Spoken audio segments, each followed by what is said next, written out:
bum, bum, bum, bum, bum, bum, bum, bum, bum, bum. The Peter Dislike Show. Bum, bum, bum, bum, bum, bum, bum. So this holiday season, I'm making videos to raise awareness about the dangers of eating while driving. And you may have wondered why I single out eating of all the distractions out there.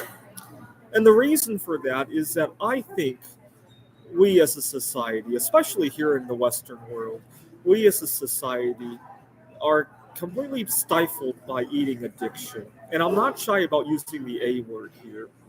What do I mean by society being stifled by eating addiction? We are so consumed about what to eat next, what we're going to eat, that we sometimes get constrained by it, right? And this became apparent the other day. I was at a board game meetup, and I don't get along very well with the people there. I had been waiting many, many hours on multiple nights to play this one game, and the people there know I have food allergies. I cannot sit around somebody who's eating a lot of finger foods.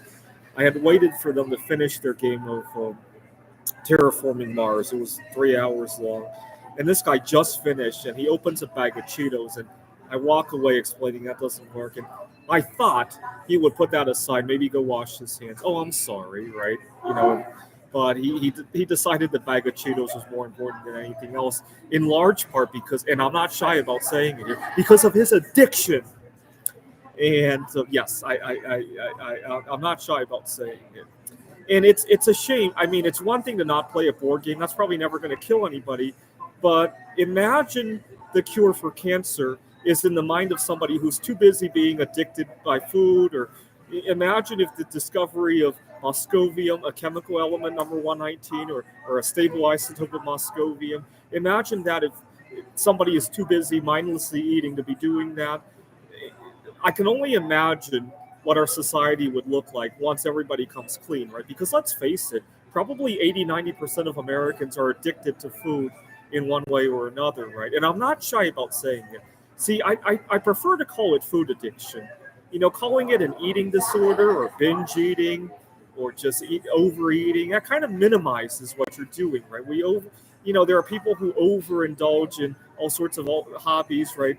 But calling it addiction kind of puts the foot down. Hey, this is wrong, right? We don't just call it over gambling or overusing alcohol or over smoking, right? We call those things addictions, right? Food is no different, in my opinion. And the fact that people can get so distracted out of their mind that they crash cars, they miss out on opportunities in social life, really highlights that this is a disease. It's an addiction, right?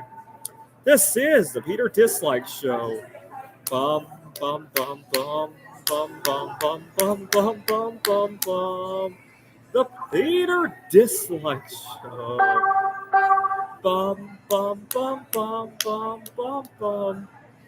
Bum, bum, bum, bum, bum, bum, bum, bum, bum, bum, bum, bum. The Peter Dislike Show. Bum, bum, bum, bum, bum, bum, bum.